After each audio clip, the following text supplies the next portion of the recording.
Hello there, I'm Aiden and welcome to A Pastor's Life for Me. Today, we're going to be talking a little bit about peace. As Christians, we can find peace in God in whatever situation that we are in. But what exactly does peace mean? Our culture has linked this to tranquility and calm.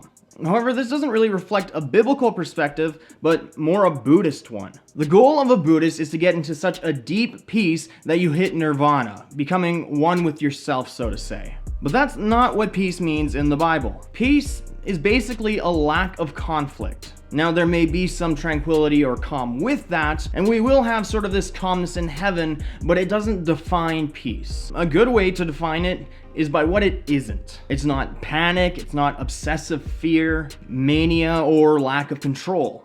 But if we're starting to use these words into it, why don't we just jump straight into the definition? Peace is the stopping of conflict, or some say the stopping of againstness. It is the removal of us butting heads with someone or something. When we are in conflict, we are obviously not in peace. Peace is a comfort from God that we may receive from Him in any situation that we are in. Peace is not tranquility or a removal of emotions. One can be utterly terrified or depressed and still have peace. This is because peace actually means that we trust God, and even if our whole world falls apart, we know that He is in control and that He loves us. The conflict that often ceases is often a conflict within us of not wanting a negative outcome, which has grown to a point where our heart says, God would not let this happen. But peace is coming to God and saying, not my will, but your will be done. True peace is drawing near to God and not into ourselves.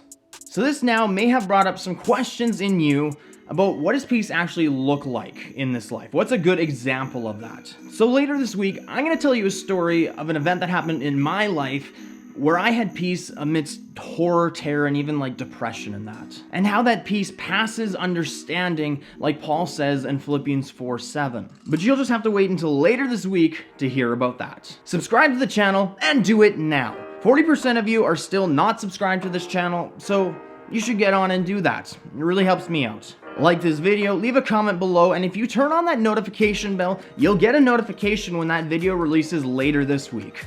But until then, remember to know the word, do the word, and share the word, but as always, we do it in love.